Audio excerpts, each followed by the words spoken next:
اعوذ باللہ من الشیطان الرجیم بسم اللہ الرحمن الرحیم الحمد للہ رب العالمین الصلاۃ والسلام علی سید الانبیاء والمرسلین وآلہ الطیبین الطاہرین المعصومین وعلى أصحابه المنتجبين أما بعد فقد قال الله سبحانه وتعالى في كتابه المبين وخطابه المتين وقوله الحق وهو أصدق الصادقين بسم الله الرحمن الرحيم یا ایھا الذین آمنوا اطیعوا اللہ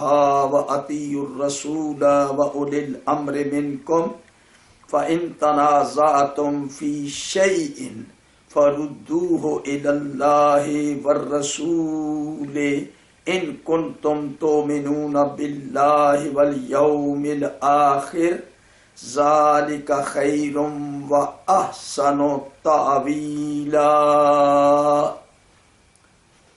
میرے محترم ناظرین و سامعین، نہایت تحمل کے ساتھ، سنجیدگی کے ساتھ اور پوری ذمہ داری کے ساتھ شیعہ سنی دونوں بھائیوں کے لیے میری گفتگو ہے۔ شیعہ سنی دونوں بھائی ہیں، ایک اسلام کے دو فرزند ہیں، اور ان کی حیثیت ایسے ہی ہے جیسے ایک جسم کے دو بازو، ایک دایاں ایک بایاں، لیکن جسم سے جدا نہیں۔ اور جب بھی ان کو آپس میں ایک دوسرے کی مدد کی ضرورت ہوتی ہے تو یہ یقیناً مدد کرتے ہیں۔ تو بالکل اسی طرح سے ایک اسلام کے دو فرزند ہیں، شیعہ اور سنی۔ شیعہ کے معنی پیرو کے ہیں، گروہ اور ٹولہ اور جماعت کے ہیں، اور شیعہ کا لفظ قرآن مجید میں 10 مرتبہ آیا ہے۔ سب سے پہلے میں یہ عرض کروں گا کہ حضرت ابراہیم علیہ السلام جد الانبیاء، سورہ صافات میں اللہ تعالیٰ نے حضرت ابراہیم علیہ السلام کو شیعہ کہا۔ شیعہ کے معنی فالور، کس نسبت سے؟ حضرت نوح علیہ السلام کی نسبت سے اللہ نے فرمایا وَإِنَّ مِن شِيَّتِهِ لَإِبْرَاهِيمَ، یعنی بے شک ابراہیم اس کے شیعوں میں سے ہے۔ کس کے؟ حضرت نوح علیہ السلام۔ جس شریعت کی بنیاد حضرت نوح علیہ السلام نے رکھی تھی، اسی شریعت پر چلنے والے ان کے فالور حضرت ابراہیم علیہ السلام ہیں۔ اور سورہ ہجر کی آیت نمبر 10 میں مطلق گروہ اور ٹولوں کے معنوں میں آیا ہے، جماعتوں کے معنوں میں آیا ہے، اور اللہ تعالیٰ نے ارشاد فرمایا وَلَقَدْ أَرْسَلْنَا مِن قَبْلِكَ فِي شِيَعِ الْأَوَّلِينَ۔ سورہ ہجر کی یہ آیت بڑی مشہور ہے، 14ویں پارے میں سورہ ہجر کی آیت نمبر 10 ہے۔ حضور سے یہ خطاب ہو رہا ہے کہ میرے حبیب، آپ سے پہلے بھی میں نے شیعوں کی طرف، اولین شیعوں کی طرف میں نے رسول بھیجے۔ تو یہاں شیعوں کا مطلب ہے گروہ، جتنے بھی جماعتیں یا گروہ تھے۔ کوئی ایسا فرقہ، ٹولہ، کوئی جماعت انسانوں کی ایسی نہیں ہے کہ جن کے پاس اللہ کی طرف سے کوئی ڈرانے والا نہیں آیا۔ تو اللہ نے سب کی ہدایت کا انتظام کیا۔ تو یہاں میں صرف بتانا چاہتا تھا کہ لفظ شیعہ کے معنی یہاں گروہ اور جماعتوں کے ہیں۔ اور اسی طرح سے سورہ قصص میں آتا ہے ابتدائی آیات میں کہ فرعون نے سرکشی اختیار کی. ان فرعون علا فی الارض وجعل اہلہا شیعا. فرعون نے اللہ کی بغاوت اختیار کی، تکبر کیا، اور اس نے اہل زمین کو شیعہ بنا دیا. وجعل اہلہا شیعا، زمین میں اس نے سر اٹھایا، اللہ کی بغاوت کی اور لوگوں کو شیعہ بنا دیا، یعنی ڈیوائیڈ کر دیا. خاص کر کے دو بڑے گروہوں میں ڈیوائیڈ کیا. ایک وہ جو بنی اسرائیل تھے اور دوسرے اس کی اپنی قوم قبطی، ان کا گروہ تھا. قبطیوں کو مراعات دے رکھی تھی اور بنی اسرائیل پر سختیاں کرتا تھا، گھٹیا قسم کی خدمات ان سے لیتا تھا، اور ان کے ہاں کوئی بچہ پیدا ہوتا تو لڑکے کو ذبح کرا دیتا، لڑکیوں کو زندہ چھوڑ دیتا. تو یہاں بھی شیعہ بنانے والا گروہوں میں تقسیم کر کے اپنا مدعا حاصل کرنے والا فرعون ہے. تو یہ لفظ شیعہ اللہ تعالیٰ نے سورہ الانعام کی آیت نمبر 65 میں بھی کہا ہے. امت محمدیہ کے لیے وارننگ دی ہے کہ دیکھو اللہ تعالیٰ تمہارے اوپر سے بھی نیچے سے بھی عذاب لا سکتا ہے. یہ ارشاد ہے پروردگار عالم کا. حضور کی امت میں کچھ لوگ ایسے تھے اور ایسی حرکتیں کر رہے تھے، ایسے کام کر رہے تھے جو اللہ کو پسند نہیں تھے، اور اللہ نے کہا قل هو القادر علی ان یبعث علیکم، کہہ دیجئے یبعث علیکم عذابا من فوقکم او من تحت ارجلکم او یلبسکم شیعا وَيُذِيقَ بَعْضَكُمْ بَأْسَ بَعْضٍ. اے میرے حبیب ان کو بتا دو. اب یہ امت محمدیہ کے لیے بات ہو رہی ہے، حضور کو حکم ہو رہا ہے قُلْ هُوَ الْقَادِرُ عَلَىٰ أَن يَبْعَثَ عَلَيْكُمْ عَذَابًا مِّن فَوْقِكُمْ. کہہ دیجئے ان سے کہ اللہ تمہارے اوپر عذاب لا سکتا ہے، اوپر سے، نیچے سے، جیسی پہلی امتوں کی ریشہ دوانیوں پر اور ان کے غلط کاموں کے اوپر اور انبیاء کو جنہوں نے تنگ کیا، اذیتیں دیں، اللہ تعالیٰ نے ان کو غرق کر دیا. کسی پر اوپر سے عذاب آیا، کسی کے نیچے سے عذاب آیا. تو یہ امت محمدیہ کو بھی اللہ تعالیٰ وارننگ دے رہا ہے، ان کو کہہ دیجئے کہ میں تم کو پھر اس کے بعد کے گروہوں میں تقسیم کر کے تمہیں آپس میں لڑا کر ایک دوسرے کی طاقت کا مزہ چکھا سکتا ہوں. تو یہ لفظ شیعہ متعدد مقامات پر آیا. گروہوں میں بٹ جانا، یعنی اسی طرح سے اسی سورہ الانعام کی آیت ہے 159 جس میں اللہ تعالیٰ کا ارشاد ہے ان الذین فرقوا دینہم وکانوا شیعا لست منہم فی شیء. بے شک وہ لوگ کہ جنہوں نے دین میں تفریق کی، دین کو ٹکڑے ٹکڑے کیا اور گروہ بن گئے، یعنی وہ گروہ بن گئے، ٹولے ٹولے بن گئے، فرقے بن گئے. اور حضور کی حدیث ہے اسی ضمن میں، باوجود اس کے کہ مسلمانوں کو اتحاد کی تلقین کی جا رہی ہے اللہ کی طرف سے بھی، رسول اللہ کی طرف سے بھی، جہاں اللہ فرماتا ہے وَاعْتَصِمُوا بِحَبْلِ اللَّهِ جَمِيعًا وَلَا تَفَرَّقُوا، اللہ کی رسی کو مضبوطی کے ساتھ تھام لو اور تفریق نہ کرو، فرقے نہ بنو.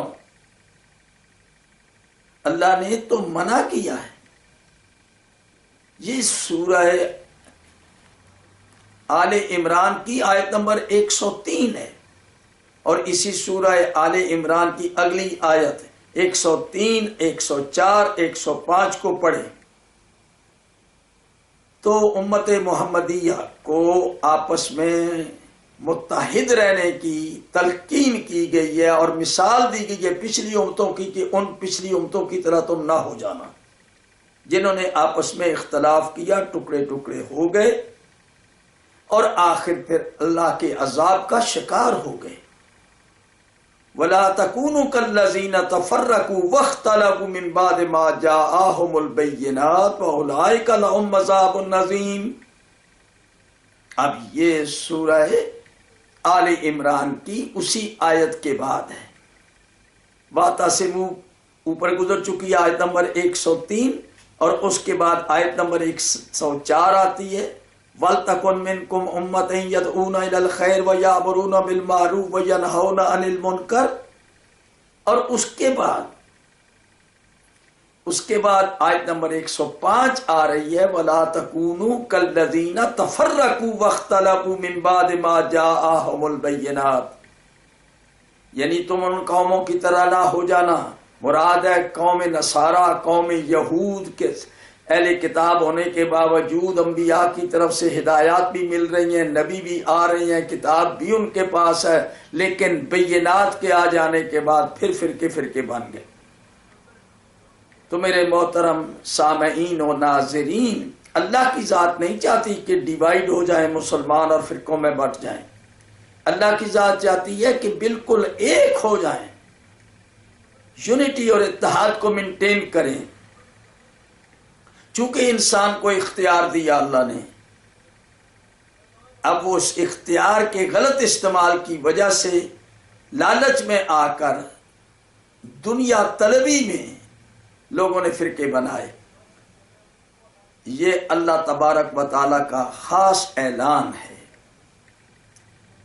اور میں عرض کرنا چاہتا ہوں تو پھر اس کے نتیجے میں حضور کا ارشاد گرامی، جہاں اللہ دیکھ رہا ہے، حضور بھی دیکھ رہے ہیں اپنی امت کو، ان کی ڈیلنگ کو، ان کے اٹھنے بیٹھنے چلنے پھرنے کو، کے باوجود اس گائیڈنس کے، ہدایات کے، لوگ اچھا عمل نہیں کر رہے، لوگ ایک دوسرے سے نفرت کر رہے ہیں، ایک دوسرے کی شکایات کر رہے ہیں، اور ایک دوسرے سے حسد کرتے ہیں۔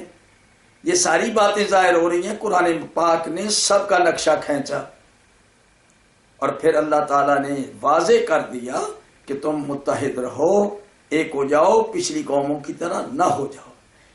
لیکن اس کے باوجود کہ رسول اللہ تنبیہ کر رہے ہیں، اللہ بھی تنبیہ کر رہا ہے، وارننگ کر رہا ہے، لیکن امت ڈیوائیڈ ہو گئی۔ اور جب ڈیوائیڈ ہو گئی تو سب سے پہلے یہ قرآن مجید کی تمام تفاسیر، یہ اس سے پہلے میں یہ عرض کر چکا ہوں کہ سب سے پہلے ملت مسلمہ ڈیوائیڈ ہونے کے بعد دو گروپوں میں بٹی اور جنگ جمل وجود میں آئی۔ یہ جنگ جمل کوئی خوشی میں ہوئی ہے، اختلاف میں ہوئی ہے، اور دونوں گروہ شیعہ تھے، ایک شیعہ علی کا، دوسرا شیعہ حضرت عثمان رضی اللہ عنہ کا، یعنی حضرت علی اور حضرت عثمان کی گروپوں میں جنگ ہوئی، جنگ جمل، اور حضرت عثمان رضی اللہ عنہ کی شہادت کے بعد۔ تو یہ تمام مفسرین نے اس کو لکھا ہے کہ دو گروہ جو سب سے پہلے ٹکرائے ہیں، اور اس آیت کے ذیل میں مفسرین نے لکھا، ایک نہیں سینکڑوں مفسرین نے اس کی تائید کی، کہ جب اللہ تعالیٰ نے فرمایا قُلْ هُوَ الْقَادِرُ عَلَىٰ أَن يَبْعَثَ عَلَيْكُمْ عَذَابًا مِّن فَوْقِكُمْ أَوْ مِن تَحْتِ أَرْجُلِكُمْ أَوْ يَلْبِسَكُمْ شِيَعًا وَيُذِيقَ بَعْضَكُمْ بَأْسَ بَعْضٍ۔ تو اس کے تحت وہ گروہوں میں بٹ گئے، اللہ نے وارننگ دی تھی۔ تو یہ گروپوں میں بٹ جانا عذاب الہی ہے اللہ کی اس آیت کے تحت، یعنی سورہ انعام کی آیت نمبر 65 کے تحت یہ جو اللہ تبارک و تعالیٰ نے مسلمانوں کو، امت محمدیہ کو عذاب کی تنبیہ کی ہے کہ عذاب آ سکتا ہے، اوپر سے بھی نیچے سے بھی۔ تو رسول اللہ نے اللہ سے دعا کی، نماز حاجت پڑھی، اللہ سے دعا مانگی، پروردگارا میری امت کو بچا، یا اللہ آپس کے تنازع سے بچا، تفرقے سے بچا، اور آپس کی جنگ سے بچا میری امت کو،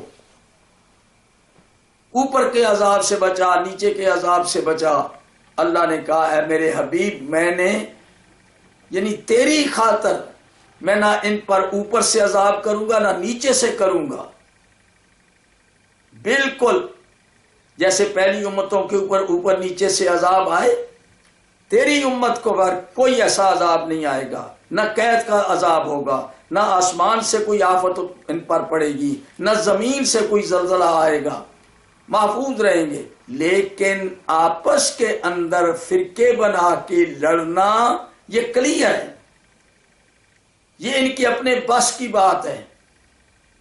متحد ہو جائیں، تم اتحاد کی اہمیت ان پر پیش کرو، متحد رہو، لیکن ایسا نہ ہو سکا اور جناب ختمی مرتبت کو کہنا پڑا کہ یہ میری امت ستفترق هذه الامہ علی 73 فرقۃ، یہ 73 فرقوں میں میری امت بٹے گی، 72 جہنم میں جائیں گے، ایک جنت میں جائے گا۔ تو میرے محترم سامعین، میرا موضوع گفتگو اپنے اس دوست جس نے سوال کیا تھا، اور میں ایک تقریر اس کے اوپر آپ کی خدمت میں پیش کر چکا ہوں، اور کہ شیعہ کا اسی قرآن پر ایمان ہے۔ جو لوگ کہتے ہیں کہ شیعہ اس قرآن کو نہیں مانتے، ان کی غلط فہمی کو دور کرتا ہوں۔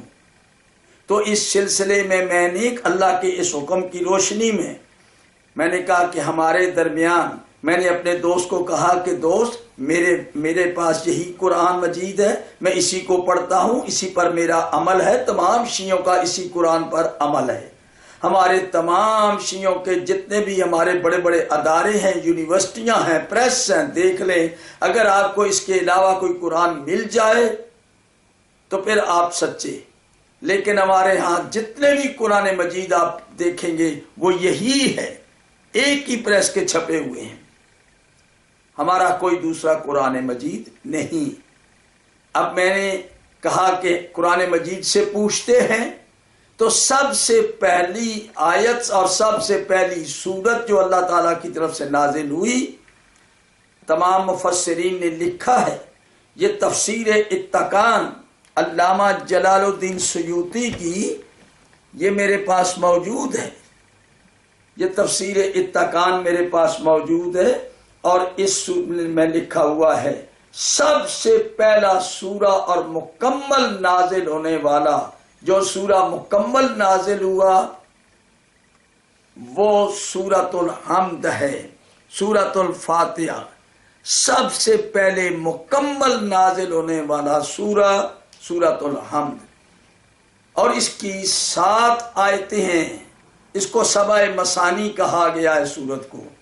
اور اس سلسلے میں نے آپ کی خدمت میں عرض کیا تھا کہ ملت ڈیوائیڈ ہو گئی، اب ڈویژن قرآن مجید اختلاف مٹانے کے لیے آیا، متحد کرنے کے لیے آیا، لیکن ہمارا اختلاف قرآن مجید کی پہلی ہی آیت پر جو بڑی عظیم آیت ہے، سورۃ الحمد کی پہلی آیت بسم اللہ الرحمن الرحیم کے اوپر ہمارا اختلاف ہوا، اور یہ اختلاف رسول اللہ کے زمانے سے میں نہیں تھا، صحابہ کرام رضوان اللہ علیہم کے دور میں حضرت ابو بکر رضی اللہ عنہ، حضرت عمر رضی اللہ عنہ، حضرت عثمان رضی اللہ عنہ کے زمانے میں یہ اختلاف نہیں تھا، تمام مومنین، تمام مسلمین، مہاجرین و انصار اسی قرآن کو پڑھتے ہیں، اور بسم اللہ سب پڑھتے تھے۔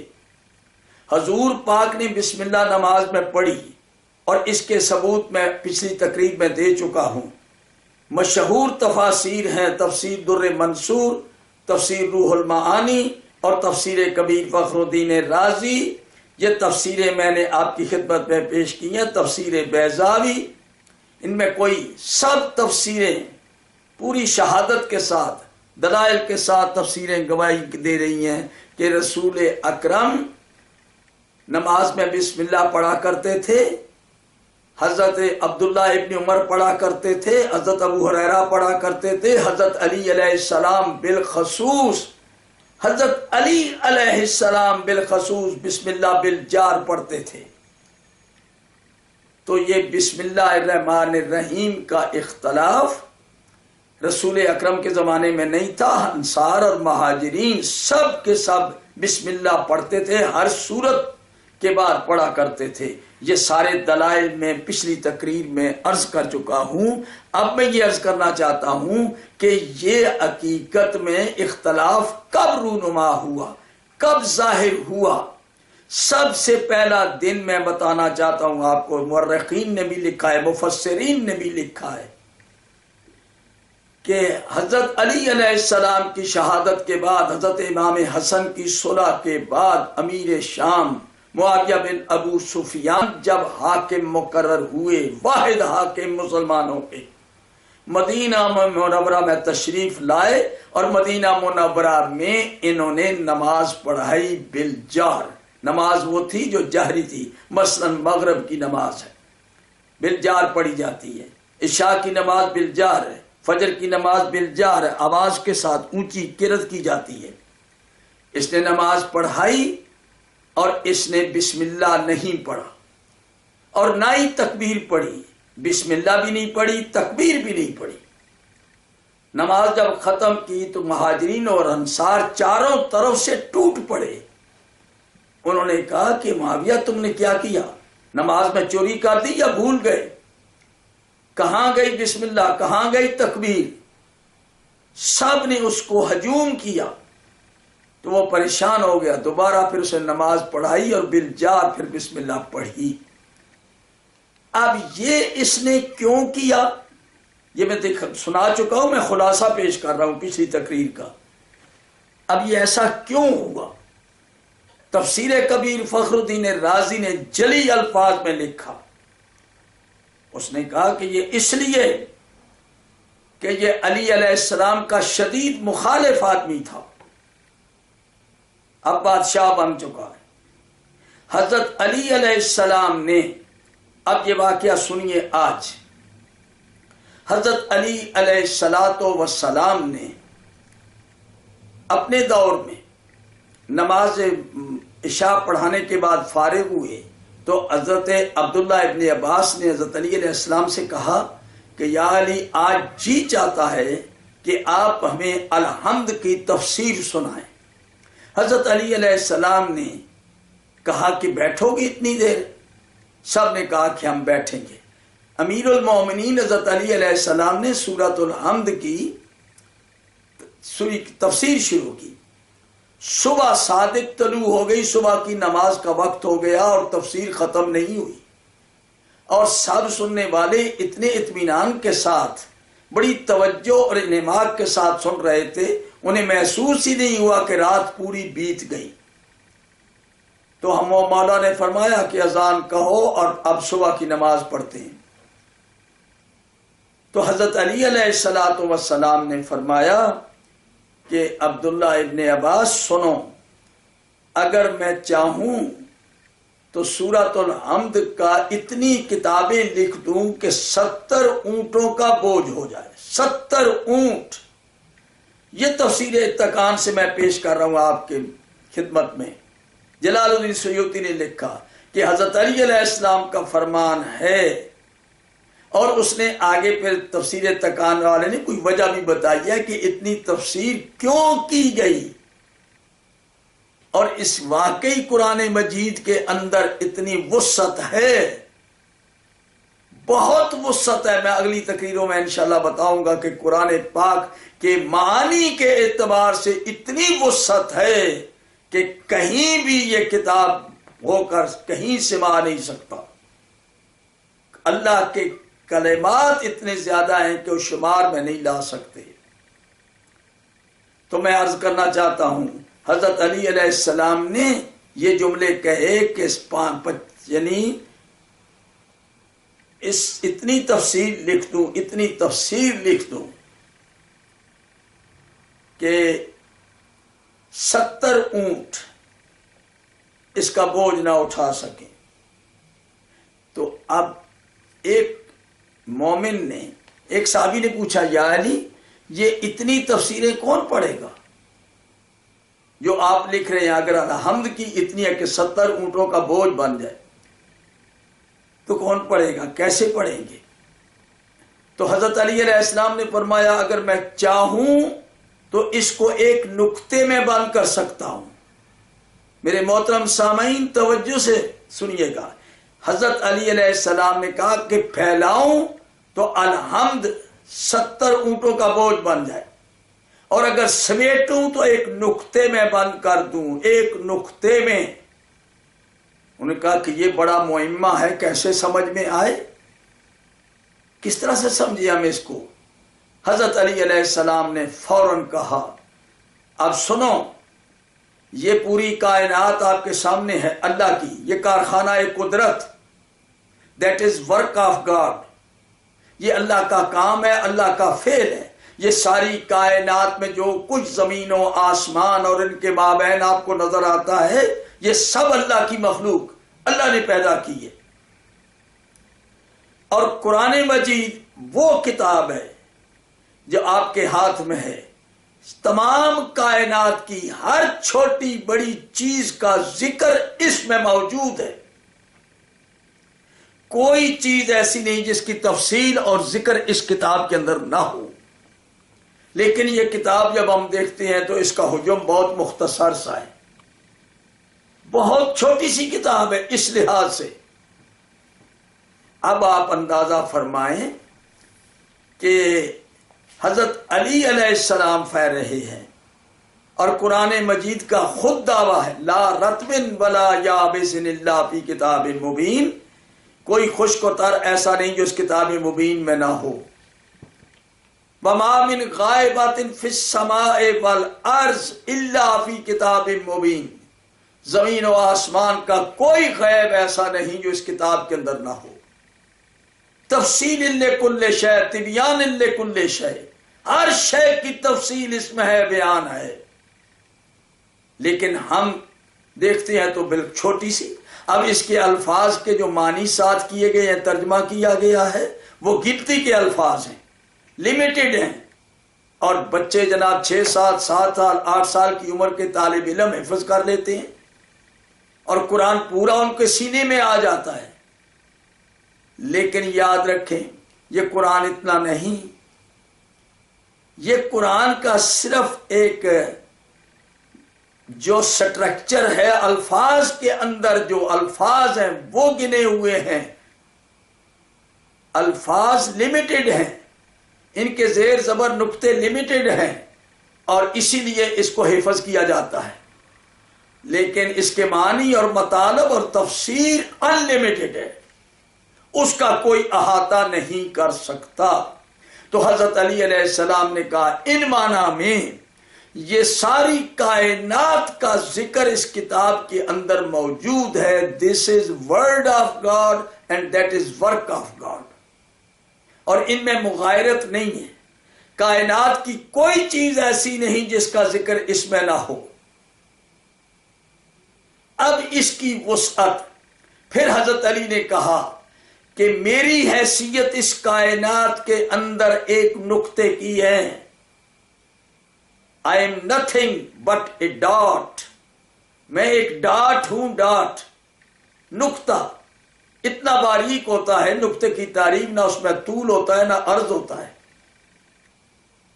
ہوتا ہے وجود اس کا لیکن دکھائی بہت کم، چھوٹا۔ تو حضرت علی نے اپنے آپ کو کہا کہ میں اس کائنات میں، اللہ کے اس کارخانے میں، کتاب فعلی کے اندر میری حیثیت ایک ڈاٹ کی ہے۔ یہ کہنے کے بعد پھر حضرت علی علیہ السلام نے فرمایا اب دیکھو یہ کتاب میرے سینے میں سمائی ہوئی ہے، سلونی سلونی ان کتاب اللہ، تفسیریں جتنی بھی تفسیریں اٹھا کے دیکھیں، اور حدیث کی کتابیں ہیں، سلونی سلونی ان کتاب اللہ۔ محب الدین طبری نے ریاض النظرہ میں لکھا کہ یہ سوائے حضرت علی کے کسی نے دعویٰ نہیں کیا آج تک، یہ صرف حضرت علی نے دعویٰ کیا کہ کتاب کے ظاہر کو بھی جانتا ہوں، باطن کو بھی جانتا ہوں، عام کو بھی جانتا ہوں، خاص کو بھی جانتا ہوں، مقید اور مطلق کو جانتا ہوں، ناسخ منسوخ کو جانتا ہوں۔ کوئی آیت ایسی نہیں کہ جس کے بارے میں مجھے فلی اور کلی علم نہ ہو. سلونی سلونی عن کتاب اللہ، اللہ کی کتاب کے بارے میں مجھ سے پوچھو. حضور نبی کریم کا ارشاد گرامی ہے مستدرک علی الصحیحین کی 3 جلد صفحہ 124 پر، جمع الجوامع جلد 5 علامہ جلال الدین سیوطی کی تفسیروں کا حدیث کا بہت بڑا ذخیرہ ہے. جمع الجوامع کی جلد 5 صفحہ 175. کنز المال یہ میرے سامنے پڑھی ہوئی ہے، یہ کنز الاموال کی 11ویں جلد کے اندر صفحہ نمبر 603 پر، اور الطبرانی معجم اوسط 5ویں جلد میں، طبرانی کی صغیر معجم الصغیر جلد اول صفحہ 255، سوائے کے مورکہ مطبوعہ ملتان صفحہ 124. یہ ان تمام کتابوں کے اندر یہ حدیث پائی جاتی ہے. تمام کتابوں کے اندر یہ حدیث جو میں نے پیش کی ہے، القرآن ما علی و علی ما القرآن، علی ما القرآن والقرآن ما علی، علی ما القرآن والقرآن ما علی لن یفترق حتی یارد علی الحوض. ان میں تفریق نہیں ہوگی، یہ دو جدا نہیں ہوں گے یہاں تک کہ حوض کوثر پر میرے پاس آئیں. علی ایک قرآن کے ساتھ ہے، قرآن علی کے ساتھ ہے، علی قرآن کے ساتھ ہے، قرآن علی کے ساتھ ہے. اسی لیے تفسیر کبیر والے علامہ فخر الدین رازی نے اس بسم اللہ کی بحث میں حضرت علی علیہ الصلوۃ والسلام کے علم کی داد دی اور نے کہا کہ علی کا علم اور عمل ہمارے لیے اتھارٹی ہے. علی علیہ السلام کے پاس پوری کتاب کا علم بھی ہے اور علی کا عمل بھی ہے کہ علی علیہ السلام نے بالجار بسم اللہ الرحمن الرحیم ہر صورت میں نماز میں پڑھی ہے. اور علی کا علم پھر عقلی دلیل انہوں نے دی کہ حضرت علی علیہ السلام کو جتنی رسول اللہ کی صحبت نصیب ہوئی اتنی کسی صحابی کے حصے میں نہیں آئی. حضرت علی بچپن میں آئے رسول اللہ کے زیر کفالت، اور رسول اللہ نے اپنی گود میں علی کو لیا ہے، اور علی علیہ السلام رسول اکرم کے ساتھ ساتھ ہیں. حضرت رسول اکرم علی کو علم دے رہے ہیں، درس دے رہے ہیں، اور جتنی طویل مدت حضرت علی رسول اللہ کی صحبت میں رہے کسی اور صحابی کے حصے میں نہیں آئی. لہذا یہ تفسیر کبیر والے فخر الدین رازی ترجیح دیتے ہیں اور انہوں نے اپنا فیصلہ صادر کیا ہے اسی سلسلے میں کہ ہمارے لیے علی کا عمل حجت ہے اور علی کا علم یہ ثابت ہے. لہذا ہم علی علیہ الصلوۃ والسلام کے ہوتے ہوئے کبھی بھی ہم اس میں شک نہیں کریں گے. بسم اللہ چونکہ علی نے پڑھی ہے لہذا یہ بسم اللہ الرحمن الرحیم ہر سورت کا حصہ ہے اور پہلی آیت ہے.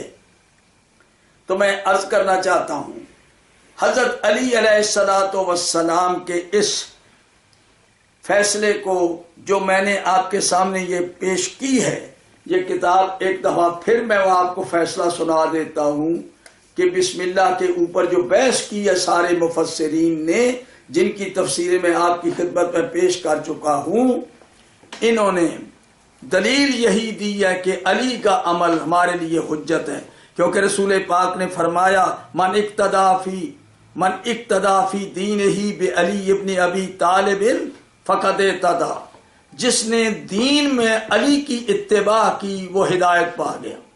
دین میں علی کے پیچھے چلو. رسول اکرم نے فرمایا علی منی و انا منہ، انا مدینۃ العلم و علی بابھا، میں مدینۃ العلم ہوں، علم کا شہر ہوں، علی اس کا دروازہ ہے. اور اس کے بعد اب میں جو حدیث پیش کرنے لگا ہوں، ایک اس کے علاوہ رسول اکرم نے فرمایا علی باب علمی و مبین لامتی ما ارسلت بہ من بعدی حبہ ایمان و بغضہ نفاق. یہ حضور کی حدیث میں آپ کی خدمت میں پیش کر رہا ہوں، کنز الاموال کی 11ویں جلد سے یہ حدیث آپ کی خدمت میں پیش کر رہا ہوں. یہ کنز المال کی 11ویں جلد کے اندر حضور کا ارشاد گرامی ہے. علی باب علمی و مبین لامتی ما ارسلت به من بعدی حبه ایمان و بغضه نفاق والنظر الیہ رافع. یہ 11ویں جلد صفحہ نمبر 614 اور یہی حدیث جمع الجوامع کی 5ویں جلد صفحہ 186 میں دی گئی ہے.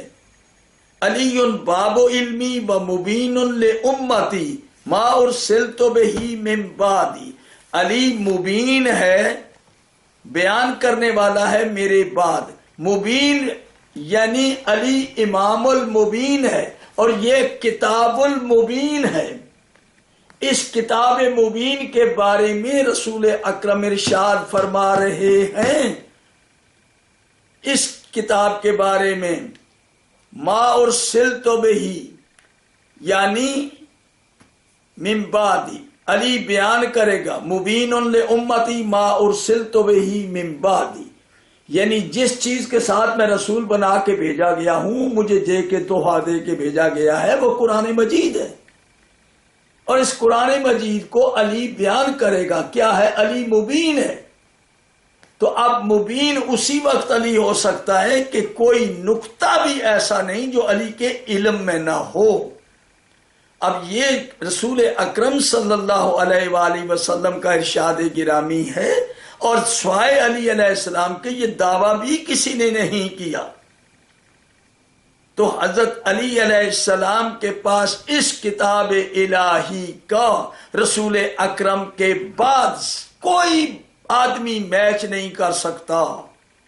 تو اب حضرت علی اگر بالجار بسم اللہ پڑھیں اور کہیں کہ یہ قرآن کی آیت ہے، اسی لیے جلال اس نے تفسیر کبیر فخر الدین رازی نے لکھا ہے. اب ذرا سنیں فخر الدین رازی کیا کہتے ہیں.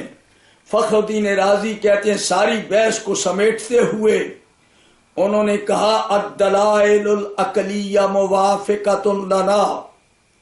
عقلی دلیلیں جتنی بھی مفسرین نے دی ہیں کہ بسم اللہ ہر سورت کی پہلی آیت ہے، ہر سورت کی پہلی آیت ہے سوائے سورہ توبہ کے، تو یہ کہتے ہیں کہ عقلی دلائل ہمارے موافق ہیں. ہمارا عقیدہ ہے کہ ہر سورت کے پہلے بسم اللہ آیت ہے.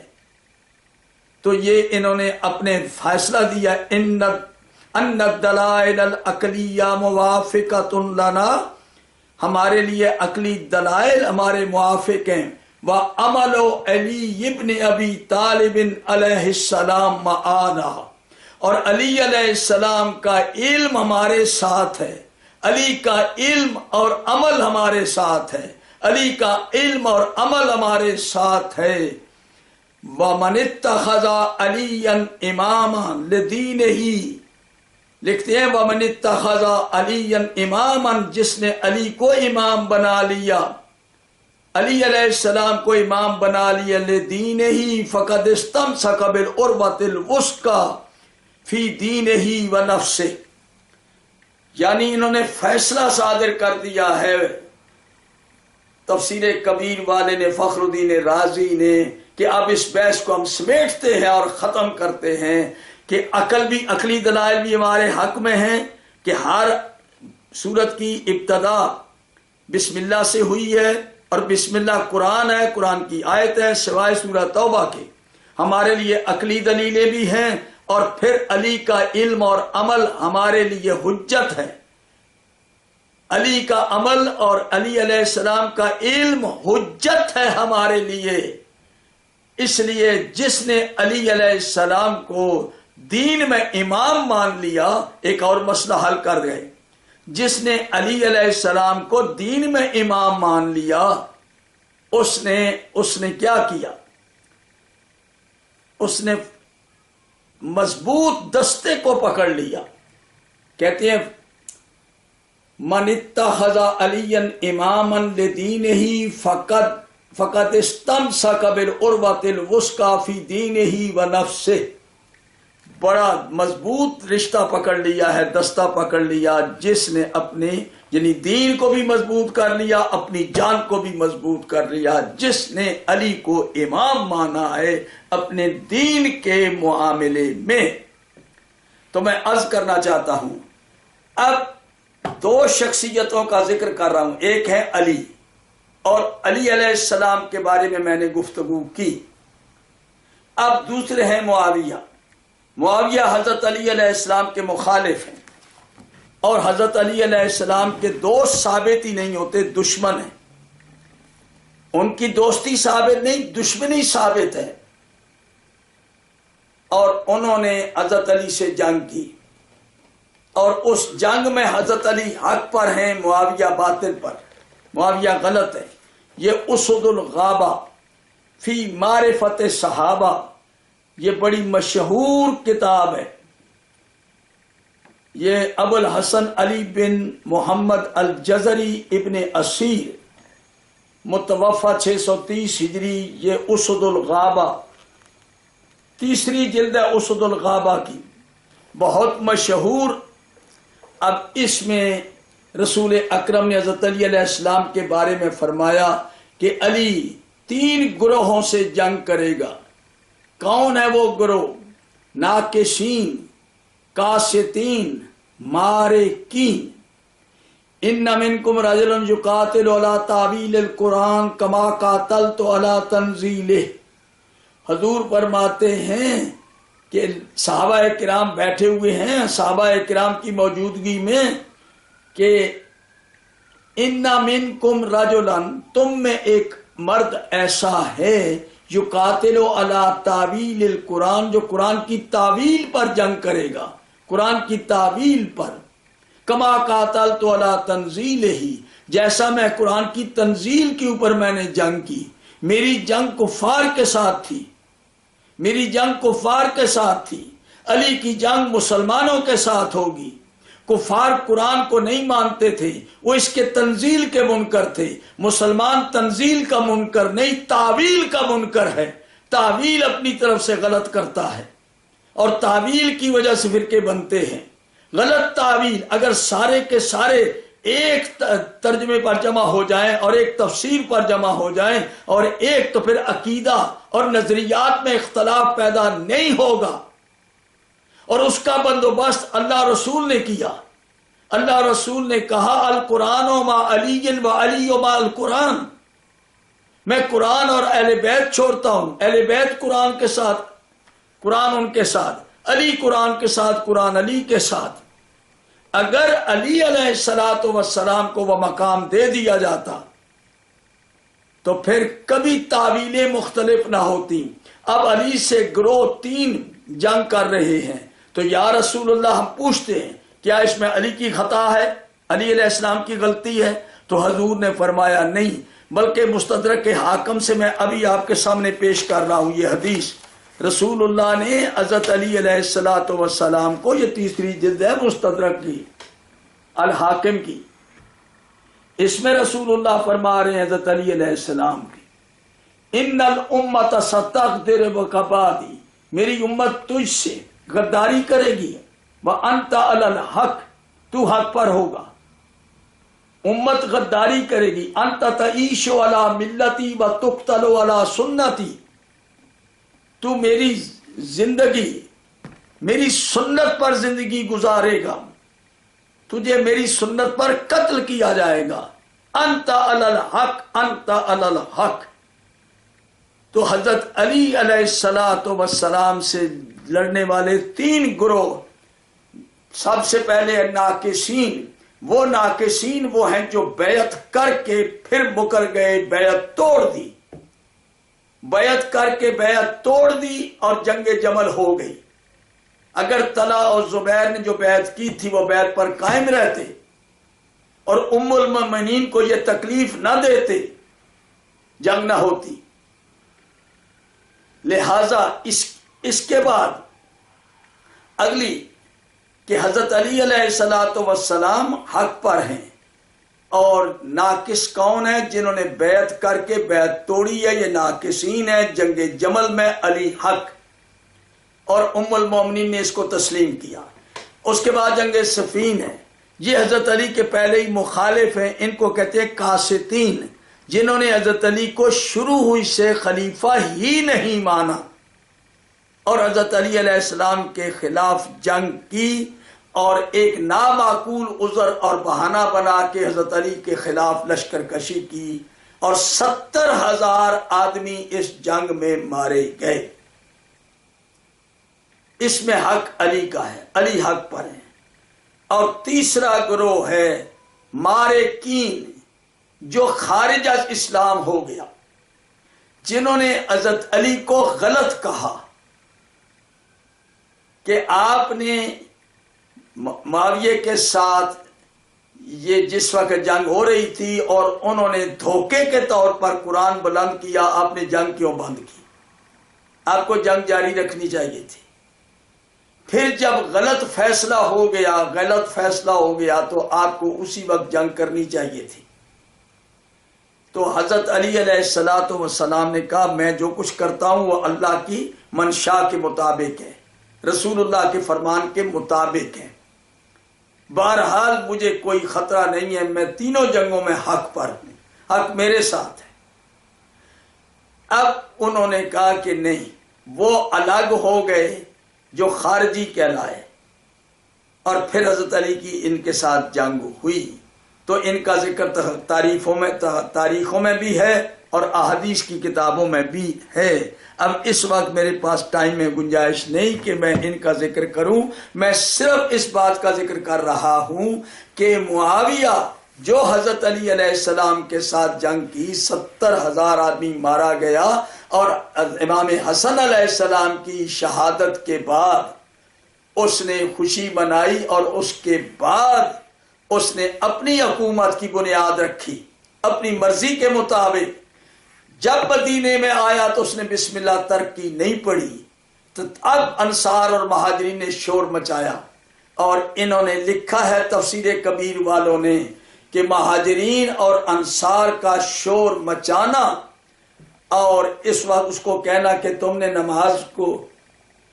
نے اس کو چوری کر لی ہے نماز سے، تو جس وقت انہوں نے کہا نا کہ تم نے چوری کی ہے یا بھول گئے ہو کیا وجہ ہوئی، تو فوراً جناب پچھتایا اور اس نے نماز دوبارہ پڑھائی، اور اس کے ساتھ پھر اس نے بسم اللہ پڑھی اونچی آواز سے اور تکبیر بھی کہی، لیکن یہ صرف وقتی طور پر تھا۔ اس کے بعد اس کی پالیسی رہی کہ علی علیہ السلام کے آثار کو مٹانے کے لیے، یہ حضرت علی علیہ السلام کے آثار کو مٹانے کے لیے معاویہ نے بسم اللہ نکالی۔ اب میں آپ کی خدمت میں یہ عرض کر رہا ہوں، صفحہ نمبر 181 سے تفسیر یہ ابن ابصری تفسیر ہے، بڑی مشہور تفسیر الکبیر، فخر الدین رازی، صفحہ 181۔ اس میں لکھا ہے کہ علی علیہ السلام ان علی علیہ السلام کانا یبالغ فی الجار بالتسمیہ، علی علیہ السلام بڑے زور شور کے ساتھ بسم اللہ اونچی آواز سے نماز میں پڑھا کرتے تھے۔ فلما وصلت الدولت الی بنی امیہ، پھر جب بادشاہی بنی امیہ کے ہاتھ میں آئی، بنی امیہ وہ حضرت علی کے مخالف تھے، وصلت الدولت الی بنی امیہ بالغوا فی منع من الجار، انہوں نے لوگوں کو منع کرنے میں مبالغہ کیا، لوگوں کو منع کیا کہ اونچی آواز سے بسم اللہ مت پڑھو، اونچی آواز سے بسم اللہ مت پڑھو۔ سعین فی ابطال آثار علی علیہ السلام، حضرت علی علیہ السلام کے آثار کو مٹانے کے لیے کہ علی کی کوئی نشانی باقی نہ رہ جائے، علی کے آثار کو مٹانے کے لیے انہوں نے بسم اللہ کو نماز سے نکالا۔ تو یہ نکالنے والے امیر شام معاویہ ہیں۔ تو میرے محترم سامعین، ناظرین، کتابیں آپ کی میں آپ کی خدمت میں پیش کر رہا ہوں، خدا را سمجھیں اب یہ معاویہ نے اپنی زندگی میں 20 سال حکومت کی ہے فل فلیج، اور ممبروں کے اوپر حضرت علی کے خلاف نماز کے جمعے کے خطبے میں، عیدین کے خطبے میں سب و شتم کو رواج دیا۔ حضرت علی علیہ السلام کے ساتھ دشمنی انہوں نے پوری کی کہ کوئی علی کا جو اثر ہے، آثار ہیں، نشانیاں ہیں، ان کو مٹا دیا جائے، کوئی علی کا نام تک نہ لے۔ ممبروں کے اوپر علی کو کھلم کھلا گالی دی جاتی تھی، اور ممبروں کے اندر آپ خود اندازہ کریں، مروان ان کا گورنر تھا مدینے میں، وہ جمعے کے خطبے میں حضرت علی کو گالی دیتا ہے، عید کے خطبے میں گالیاں دیتا ہے، اور علی کی اولاد موجود ہے، وہ رو کے مسجد سے اٹھ کے چلے جاتے ہیں۔ میرے محترم سامعین و ناظرین، اب ان کی آپس میں کوئی دوستی نہیں تھی، کوئی محبت نہیں تھی۔ اگر دوستی اور محبت کوئی تھی تو کوئی ثبوت بتائیں، کیا یہ دوستی کا یہ ثبوت ہے کہ قرآن مجید کو دھوکے کے طور پر اٹھایا تھا جب جنگ میں شکست نظر آ رہی تھی؟ یہ موضوع انشاءاللہ آئندہ میں بیان کروں گا۔ ابھی صرف میں ثابت کرنا چاہتا ہوں کہ بسم اللہ کو جو مار پڑی یا بسم اللہ کا جو ایشو کھڑا ہوا، یہ معاویہ نے کھڑا کیا۔ اب اس کی حکومت تھی، بنی امیہ کی حکومت تھی، اسی کو رواج دیا گیا۔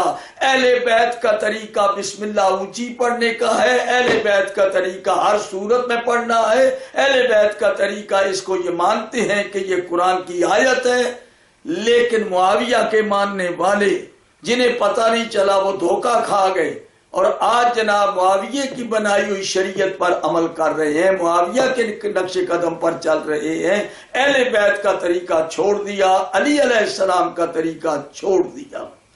یہ ہے بسم اللہ۔ اب میں اپنے دوست سے کہتا ہوں کہ جو آج کہتا ہے کہ شیعہ اس قرآن کو نہیں مانتے، ایمان سے بتاؤ، اب 113 آیتوں کو شیعہ تو مانتے ہیں، اونچی آواز سے پڑھتے ہیں بسم اللہ، لیکن آپ کے ہاں کتنے لوگ ہیں جو اس کو قرآن ہی نہیں سمجھتے؟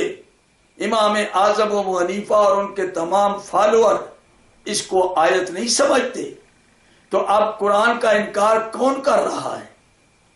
اہل بیت سے پوچھو تو کہتے ہیں کہ یہ آیتیں قرآن کی ہیں، بسم اللہ قرآن کے ساتھ ہے، ہر سورت کی پہلی آیت ہے۔ لیکن امیر معاویہ نے اس کو ترک کیا، بنی امیہ کے بادشاہوں نے اس کو جناب بزور شمشیر اپنے نظریے کو اپنایا اور اپنے نظریے کی لوگوں سے تائید کرائی، اور جو بھی ہے اونچا بسم اللہ پڑھتا تھا اس کو قتل کر دیتے ہیں، اس کو رافضی کہہ کے انکار کیا جاتا ہے۔ تو میرے محترم سامعین، میں اگلی تقریر اسی سلسلے میں ہوگی کہ قرآن پر کون ایمان رکھتا ہے۔ یہ انشاءاللہ یہ 3 تقریریں آپ نے لگاتار سننی ہے، پہلی تقریر یہ دوسری ہے، اور تیسری اور چوتھی بھی ہو سکتی ہے۔ میں ثابت کروں گا کہ شیعہ کا اس قرآن کو شیعہ مانتے ہیں، شیعوں کے علاوہ، شیعوں کے مقابلے میں کوئی دوسرا فرقہ اس قرآن پر عمل ثابت ہی نہیں کر سکتا۔ یہ انشاءاللہ شیعوں کا عمل اس قرآن کے مطابق دکھاؤں گا۔ اگلی تقریر میری ضرور سنیے گا۔ آخر دعوانا ان الحمدللہ رب العالمین۔ پروردگار عالم ہم سب کو آپس میں اتفاق اور اتحاد کی توفیق عطا فرما، قرآن مجید کو سمجھنے اور سمجھ کے اس پر عمل کرنے کی توفیق عطا فرما۔ میرے اللہ، ہم علم کے دوست ہیں، علمی گفتگو کرنے میں کوئی جھجک نہیں، کوئی رکاوٹ نہیں، اپنی غلطیوں کی اصلاح ہو سکتی ہے۔ اگر خلوص کے ساتھ کوئی ایک دوسرے کے ساتھ تبادلہ خیالات کریں اور ایک دوسرے کو کنونس کرنے کی کوشش کریں تو رسول اکرم کے اس فرمان کو کبھی نہ بھولیے گا کہ میں آخری وصیت آپ کی تھی۔ میدان عرفات کا خطبہ دیتے ہوئے کہا، خطبے کے اینڈ پر کہا، انی تارکن فیکم الثقلین کتاب اللہ و اطرتی اہل بیتی ما ان تمسکتم بہما لن تضلوا بعدی ابدا۔ میں قرآن اور اہل بیت تمہارے درمیان چھوڑ کے جا رہا ہوں. قرآن اہل بیت سے جدا نہیں، اہل بیت قرآن سے جدا نہیں ہیں. اگر قرآن اور اہل بیت اکٹھے رہے اور تم نے دونوں سے گائیڈنس لی، یہ دونوں ہادی ہیں اور دونوں کے پیچھے چلنا ہوگا. اور ان کی اطاعت کے بارے میں جو اللہ اور رسول نے تاکید کی ہے وہ انشاءاللہ اگلی تقاریر میں آئے گی.